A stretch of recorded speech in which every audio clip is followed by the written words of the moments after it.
வணக்கம். இன்னைக்கு நாம பார்க்க போற பதிவு மூவேந்தர்கள்ல ஒருத்தரான பாண்டியர்கள் குறித்து பார்க்கலாம்.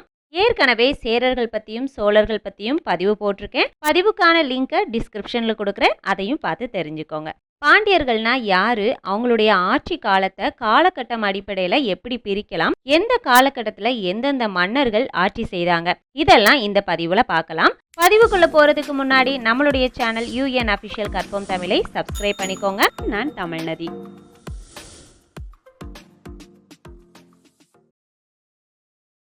பாண்டியர்கள் பழந்தமிழ்நாட்டை ஆண்ட மூவேந்தர்கள்ல ஒருத்தர் தான் பாண்டியர்கள். உலகிலேயே ஆண்ட பரம்பரையில பழமையானதும் நீண்ட வரலாற்றையும் கொண்டது இந்த பாண்டியர்கள் தான். இவர்கள் மதுரை, ராமநாதபுரம், திருநெல்வேலி, தென்காசி, கேரளத்தின் தென்பகுதி இந்த இடங்களெல்லாம் ஆட்சி செஞ்சு வந்திருக்காங்க. தென்பகுதியில பாண்டியர்கள் ஆட்சி செய்தனால இவங்க ஆட்சி செய்த இடத்தை தென்னகம் அப்படின்னு சொல்லி அழைச்சிருக்கிறாங்க. பாண்டியர்களுடைய எல்லையா வடக்க வெள்ளாரும், தெற்கே குமரியும், மேற்கே பெருவழியும், கிழக்க கடலும் அமைந்திருக்குது. முற்கால பாண்டியர்கள் கொர்க்கை மற்றும் மதுரையை தலைநகரா கொண்டிட்டு இருந்தாங்க அப்படின்னும், இடைக்கால பாண்டியர்கள் மற்றும் பிற்கால பாண்டியர்கள் மதுரையை தலைநகரா கொண்டு ஆட்சி செய்ததாகவும், இதற்கு அப்புறமா வந்த பாண்டியர்களை தென்காசி பாண்டியர்கள் அப்படின்னும், இவர்கள் தென்காசி, திருநெல்வேலி, கருவை இதெல்லாம் தலைநகரா கொண்டு தன்னுடைய ஆட்சியை தொடர்ந்ததாகவும் சொல்லப்படுது. பாண்டியர்கள் 6ஆம் நூற்றாண்டுல தொடங்கி 16ஆம் நூற்றாண்டு வரைக்கும் ஆட்சி செய்ததா சொல்லப்படுது. ஆனா சங்க காலத்துல தோன்றிய இலக்கியங்களுடைய காலங்கள் முரண்பட்டு அமைவதனால நம்மளுக்கு பாண்டியர்கள் எப்போ ஆட்சி செய்தாங்க அப்படின்ட்டு தெளிவான ஒரு செய்தியை கொடுக்க முடியறதில்ல. இருந்தாலும் பாண்டியர்கள் ஆட்சி செய்த காலகட்டத்தை முற்காலம், கடைச்சங்க காலம், இடைக்காலம், பிற்காலம் அப்படின்னு சொல்லி 4ஆ பிரிக்கிறாங்க. பாண்டியர்களுடைய கொடியில மீன் சின்னம் பொறிக்கப்பட்டிருக்கும். இவர்களுடைய அடையாள பூ வேப்பம்பூ. பாண்டியர்கள் கபாடபுரம், மதுரை, தென்மதுரை ஆகிய இடங்கள்ல முதல், இடை, கடை போன்ற சங்கங்களை உருவாக்கி அதன் மூலமா தமிழை வளர்த்ததா சொல்லப்படுது. பாண்டிய நாட்டில் வணிகம் செழித்திருந்தது. வணிகர்கள் வாணிபம் பொறிட்டு கூட்டாக செல்வத வாணிக சாத்து அப்படின்னும், சிறந்த வணிகருக்கு எட்டி அப்படிங்கிற பட்டமும் பாண்டிய நாட்டில் வழங்கப்பட்டுள்ளது. பாண்டிய நாட்டினர் ரோமாபுரியை சார்ந்தவர்களோடு வாணிபம் செய்ததற்கான சான்றாக அகழாய்வுல ரோமாபுரி நாணயங்கள் கண்டெடுக்கப்பட்டுள்ளன. பாண்டிய நாட்டில் முத்து குளித்தல், சங்கருத்தல், உப்பு தயாரித்தல், மீன் பிடித்தல், நெசவு தொழில், தங்க நகை செய்தல், பாய்முடைதல், மண்பாண்டம் செய்தல், தச்சு தொழில் போன்ற பல தொழில்கள் இருந்துள்ளத ஆய்வுகள் மூலம் அறியலாம். பாண்டியர்களுடைய ஆட்சி காலத்துல கல்விக்கு முக்கியத்துவம் அளிக்கப்பட்டுள்ளது. மன்னர்கள் மட்டும் இல்லாம சாதாரண மக்களும் கல்வியை பெற்றுள்ளனர். பெண்களும் கல்வி பயின்றிருக்காங்க. ஆனால் பெண்கள் அரசு அலுவலகங்களில் பணி செய்ய அனுமதிக்கப்படலை. அதை தவிர்த்து வேற பணிகள்லையும் பெண்கள் ஈடுபட்டிருக்காங்க. இறைவனுக்காக தங்களை அர்ப்பணித்த பெண்களை தேவரடியார்கள் அப்படின்னு சொல்லி அழைக்கப்பட்டிருக்காங்க. பெண்களுடைய திருமணமானது பெற்றோர்களுடைய விருப்பப்படியே நடந்திருக்கு. ஆனால் பெண்கள் உடன்கட்டை ஏறக்கூடிய பழக்கம் பாண்டியருடைய காலத்தில் இருந்திருக்கு. முற்காலம், இடைச்சங்க காலம், இடைச்சங்க காலம், பிற்காலம் இந்த 4 காலகட்டத்திலும் ஆட்சி செய்த மன்னர்கள் குறித்து காணொளியில தொடர்ந்து பார்க்கலாம். முற்கால பாண்டியர்கள். வடிவளம்பன் என்ற பாண்டியன். பாண்டியர்கள் நிறுவிய தலை சங்கமானது தென்மதுரையில இருந்ததா சொல்லப்படுது. இந்த வடிவளம்பன் என்ற பாண்டியனுடைய காலத்துல தான் கடல்கோள் ஏற்பட்டு தென்மதுரை அழிந்ததா சொல்லப்படுது. அதுக்கப்புறமா கபாடபுரம் பாண்டியர்களுடைய தலைநகரா இருந்துச்சு. கடல் நீர்ல மூழ்கி போன நிலப்பரப்புக்கு அப்புறமா அதற்கு ஈடாக வடக்கே தன்னுடைய பேரரசுடைய எல்லையை விரிவுபடுத்தினால இந்த மன்னனை நிலந்தரு திருவிற்பாண்டியன் அப்படின்னு சொல்லி அழைக்கிறாங்க. பாண்டிய நாட்டை நெடுங்காலம் ஆட்சி செய்ததுனால நெடியோன் அப்படின்னு சொல்லியும் அழைக்கப்படுறாரு. இவருடைய அரசவையில தான் தொல்காப்பியம் அரங்கேற்றப்பட்டது அப்படின்னு நச்சினார்க்கிணையார் தன்னுடைய நூல்ல கூறியிருக்கிறாரு. அடுத்ததான் முதுகுடுமி பெருவழுதி. இந்த மன்னன் குடுமி என்ற இயற்பெயரை கொண்டவர். இவர் வடிவளம்பன் என்ற பாண்டியனுடைய வழியில் வந்தவர். முற்காலத்துல வாழ்ந்ததா சொல்லப்படக்கூடிய இம்மன்னன் பல யாகங்களை நடத்திய காரணத்தினால பல்யாகசாலை முதுகுடுமி பெருவழுதி அப்படிங்கிற பட்டத்தையும் பெற்றுள்ளார். இம்மன்னன் குறித்த செய்திகள் வேள்விக்குடி செப்பேட்ல காணப்படுது. கடைச்சங்க கால பாண்டியர்கள். முதலாவதா முடத்திருமாறன். இவருடைய காலத்துல தான் இடைச்சங்கம் இருந்ததா சொல்லப்படக்கூடிய கபாடபுரம் கடல்கோளால அழிந்துச்சு. அதற்கப்புறமா இன்றைய மதுரை பாண்டியர்களுடைய தலைநகரமா இருந்துச்சு. இந்த மதுரையில கடைச்சங்கத்தை நிறுவியவர் இந்த முடத்திருமாறன். இம்மன்னன் புலவராகவும் இருந்துள்ளார். இவர் பாடிய 2 பாடல்கள் நற்றிணையில் இடம்பெற்றுள்ளன. அடுத்ததான் ஆரிய படை கடந்த நெடுஞ்செழியன். சிலப்பதிகாரத்துல வரக்கூடிய பாண்டியன் நெடுஞ்செழியன் தான் இந்த ஆரிய படை கடந்த நெடுஞ்செழியன். சரியா ஆராய்ந்து அறியாமல் நீதி வழங்கி ஒரு உயிரை கொல்றதுக்கு ஆணையிட்டதுனால தன் உயிரையே மாய்த்து கொண்ட பாண்டியன் நெடுஞ்செழியன். வடநாட்டு ஆரிய மன்னர்களை போர்ல வென்றதுனால இவருக்கு ஆரியப்படை கடந்த நெடுஞ்செழியன் அப்படிங்கிற சிறப்பு பெயர் வழங்கப்பட்டுச்சு. ஆரியர்கள் மட்டும் இல்லாம பல தென்னாட்டு அரசர்களையும், சேர அரசர்கள் மற்றும் சோழ அரசர்கள் பலரையும் வென்றவர் இவர். பாண்டியன் துஞ்சிய நன்மாறன். இவர் ஆரியப்படை கடந்த நெடுஞ்செழியனுடைய தம்பி. இவர் இளவரசரா இருந்தபோது வேற்செழியன் என்ற பெயர்ல கொற்கையில ஆண்டு வந்துட்டு இருந்தாரு. ஆனா அரசன் மதுரையில இருந்ததுக்கு அப்புறமா கொற்கையில இருந்து மதுரைக்கு வந்து தன்னுடைய ஆட்சி பொறுப்பை ஏற்றுக்கொண்டாரு. இவருடைய காலத்துல இவர்கள் முன்னோர்கள் செய்த தீவினையின் பயனா நாட்டுல மழை இல்லாம இருந்துச்சு. அந்த இன்னல்கள் எல்லாம் போக்குறதுக்காக கண்ணகியுடைய சினம் தணியறதுக்காகவும் நாடு வளம் பெறதுக்காகவும் கண்ணகிக்கு விழா ஒன்றை எடுக்கிறாரு. இந்த விழாவின் இறுதியில கண்ணகி சினம் தணிந்து நாட்டுல செல்வ வளம் பெருகியதா சிலப்பதிகாரத்துல கூறப்பட்டுள்ளது. அடுத்ததா தலையானங்கானத்து செருவென்ற நெடுஞ்செழியன். இவர் சித்திர மாடத்து துஞ்சிய நன்மாறனுடைய புதல்வன் அப்படின்னு சொல்லப்படுறாரு. கடைச்சங்க கால மன்னர்கள்ல தலை சிறந்தவரா கருதப்படக்கூடியவர் தான் இவர். 10 பாட்டுல இருக்கக்கூடிய மதுரை காஞ்சியும் நெடுநெல்வாடையும் இந்த மன்னன் மீது பாடப்பட்டவை. இவர் இளமையிலேயே ஆட்சி பொறுப்பை ஏற்கிறாரு. இதனால இவரை மாந்தரஞ்சேரல் இரும்புறையும் சோழன் பெருநற்கிள்ளியும் சேர்ந்து திதியன், எலினி, எருமையூரன், இளங்கோவேல்மாள், பொருணன் அப்படிங்கிற 5 வேளிர் அரசர்களை அழைத்து கொண்டு மதுரையை முற்றுகையிடுறாரு. பல அரசர்கள் தான் கூட போரிட வந்தாலும் அதை நினைச்சு பயம் கொள்ளாம அவர்களோட எதிரெதிர நின்று போரிட்டு அனைத்து மன்னர்களையும் புறமுதுகிட்டு ஓட செய்கிறாரு இந்த தலையானங்கானத்து செருவென்ற நெடுஞ்செழியன். சேரர், சோழர் மற்றும் 5 வேளிர் அரசர்களோட நெடுஞ்செழியன் செய்த போரானது தலையாலங்கானம் அப்படிங்கிற இடத்துல முடிவுக்கு வருது. இதனுடைய விளைவா மிளலை கூற்றம், முத்தூர் கூற்றம் இந்த பகுதிகள்லாம் பாண்டிய நாட்டோட இணைக்கப்பட்டுச்சு. இந்த வெற்றியின் பயனாதான் இவருக்கு தலையாலங்கானத்து செருவென்ற நெடுஞ்செழியன் அப்படிங்கிற சிறப்பு பெயரும் வழங்கப்பட்டுச்சு. இந்த மன்னன் பல வேள்விகள் செய்ததாகவும் அந்தணர்களை நன்கு ஆதரித்ததாகவும் புலவர்களை சிறப்பா மதித்ததாகவும் சொல்லப்படுறாரு. இவர் பற்றிய செய்திகள் சின்னமனூர் செப்பேட்லையும் தளவாய்புர செப்பேட்லையும் காணப்படுகின்றன. காண பேரையில் கடந்த உக்கிர பெருவழுதி. கடைச்சங்க கால பாண்டிய மன்னர்கள்ல கடைசி அரசன் இவர். இவர் தலையானங்கானத்து செருவென்ற நெடுஞ்செழியனுடைய மகன் அப்படின்னு சொல்லப்படுறதும் உண்டு.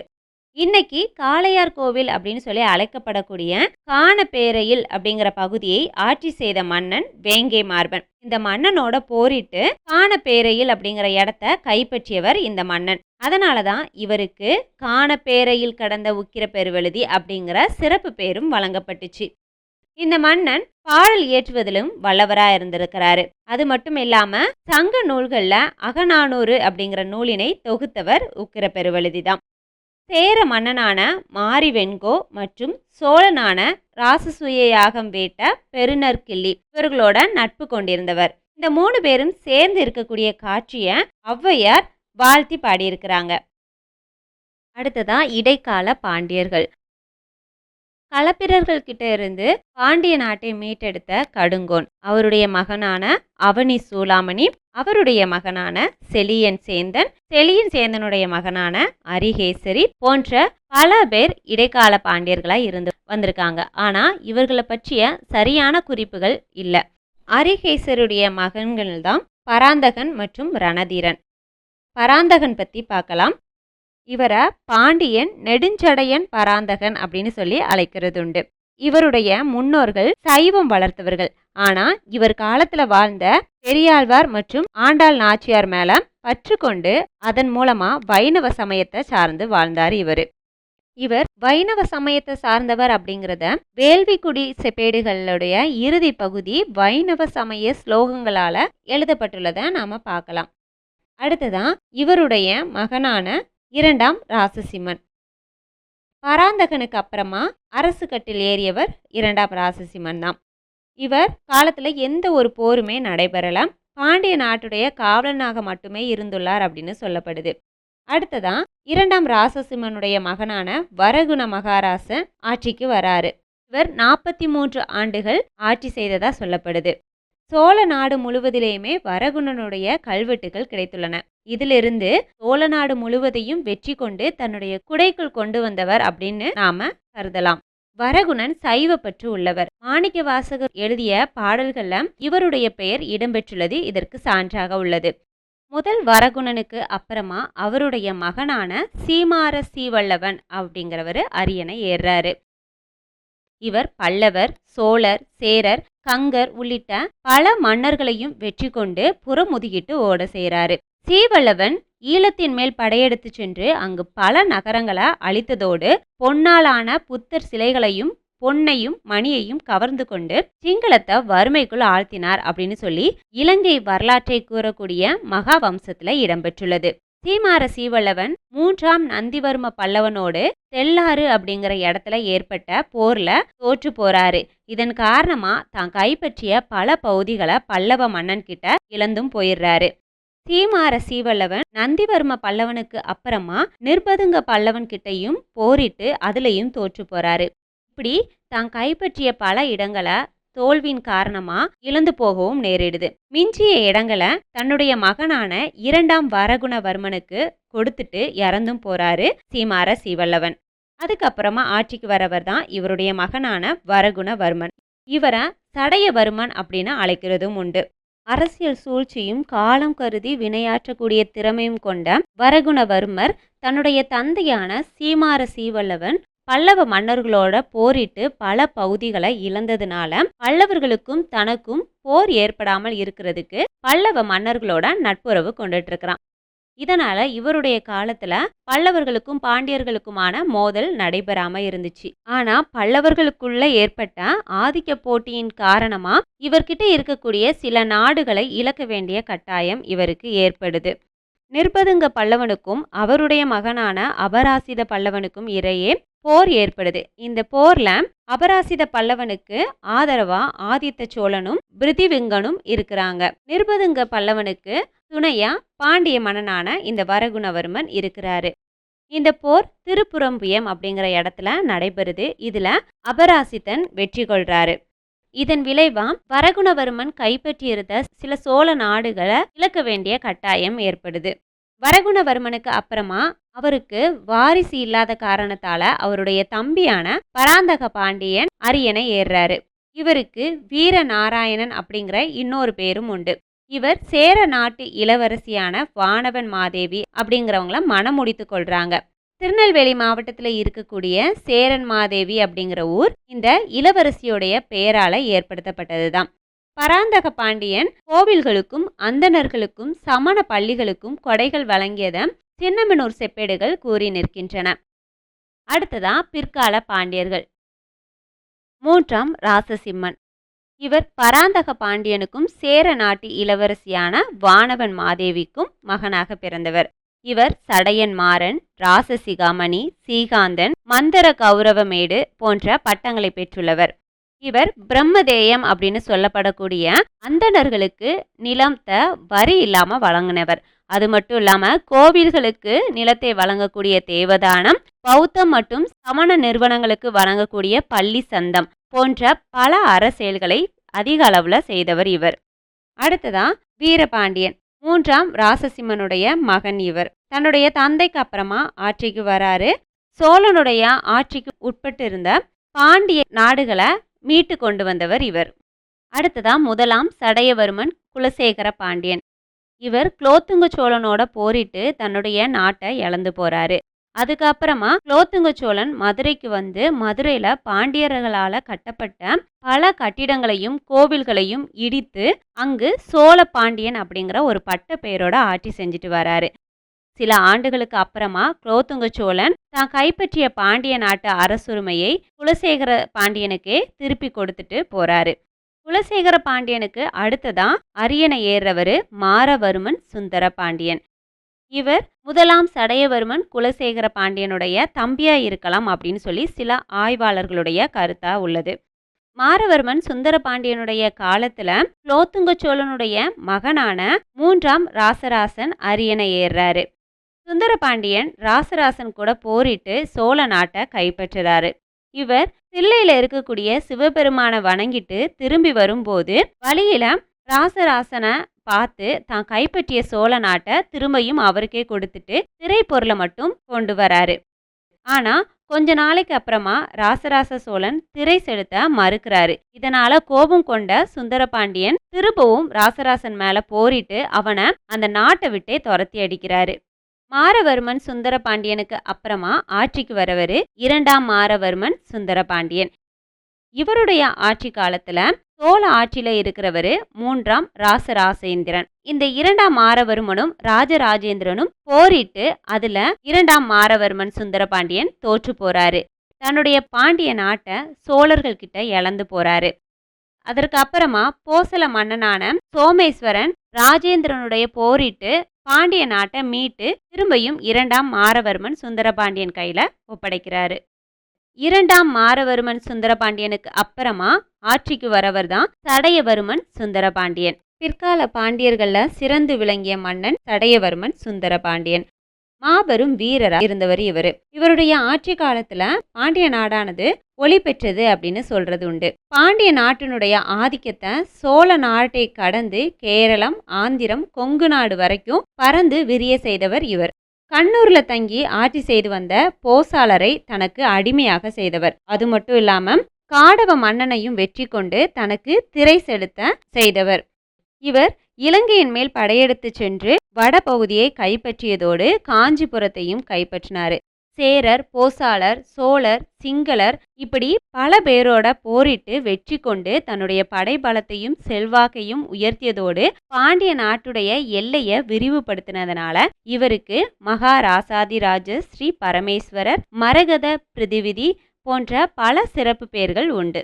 அதற்கப்புறமா திருவரங்கம் கோவிலுக்கு சென்று துலாபாரம் செய்து கொண்டு தன்னுடைய முடிசூட்டு விழாவையும் நடத்தினாரு. அந்த கோவிலுக்கு பொன் வேய்ந்ததோடு பொன் அம்பலம் ஒன்றினையும் கட்டி கொடுத்து கோவிலுக்கு 11,000 பொன்னினை தானமாகவும் கொடுத்தவர் இவர். அடுத்ததா தென்காசி பாண்டியர்கள். சடையவர்ம பராக்கிரம பாண்டியன். 14ஆம் நூற்றாண்டுல தென்காசியை தலைநகரமாக கொண்டு ஆட்சி செய்த பாண்டியர்கள்ல முதல் மன்னன் இவர். இவர் அந்தணர்களுக்கு தானம் வழங்குவதற்காக பல அக்ரகாரங்களை அமைத்து கொடுத்ததாகவும் திருக்குற்றாலம், திருப்புடைமருதூர் ஆகிய ஊர்களில் சிவாலயங்களுக்கு மண்டபங்கள் அமைத்து கொடுத்ததாகவும் கூறப்படுது. நெல்லை சிவன் கோவில்ல வழிபாட்டிற்காக நிபந்தங்கள் அளித்தான் அப்படின்னு சொல்லி மெய்கீர்த்திகள்ல செய்திகள் இடம்பெற்றுள்ளன. நிபந்தங்கள் அப்படிங்கிறது கோவிலுக்காக செய்யக்கூடிய சேவைகள் அப்படின்னு சொல்றாங்க. தென்காசி குன்ற மன்ன கோவிலை கட்டுறதுக்காக உத்தரவிட்ட இதற்கு இறையிலியாக பல ஊர்களையும் தானமா கொடுத்தார் அப்படின்னு சொல்லப்படுது. அடுத்ததா 3ஆம் சடையவர்மன் குலசேகர பாண்டியன். இவர் சடையவர்மன் பராக்கிரம பாண்டியனுடைய தம்பி. தன்னுடைய அண்ணன் காலத்துல நிறைவு செய்யப்படாத கோபுர பணிகளை நிறைவு செய்தவர் இவர். இவர் பற்றிய குறிப்புகள் தென்காசி கோவில் கல்வெட்டுகள்ல இடம்பெற்றுள்ளது. இவர்கள் தவிர்த்து அழகன் பெருமாள் பராக்கிரம பாண்டியன், குலசேகர பாண்டியன், சடையவர்மன், சீவல்லவ பாண்டியன், பராக்கிரம குலசேகரன், நெய்வேலி மாறன், சடையவர்மன், அதிவீரராம பாண்டியன், வரதுங்க பாண்டியன், வரகுணராம பாண்டியன் போன்றவர்களெல்லாம் தென்காசி பாண்டியர்கள் அப்படின்னு சொல்லி அழைக்கப்படுறாங்க. இந்த பதிவில் பாண்டியர்கள்னா யாரு, அவர்களுடைய ஆட்சி காலத்தை எப்படி பிரிக்கிறாங்க, எந்த காலகட்டத்தில் என்னென்ன மன்னர்கள் ஆட்சி செய்தாங்க அப்படிங்கிறதெல்லாம் ரொம்பவே சுருக்கமாக பார்த்தோம். நான் காணொலியோட எல்லை கருதி ரொம்ப சுருக்கமாக சொல்லியிருக்கேன். இதை தவிர்த்து இன்னும் நிறைய பாண்டிய மன்னர்கள் இருந்து ஆட்சி செய்துட்டும் வந்திருக்காங்க. இந்த பதிவு இதோட முடிவு பெறுது. மீண்டும் ஒரு தமிழ் உரையாடலுடன் சந்திக்கிறேன். நான் தமிழ்நதி. நன்றி.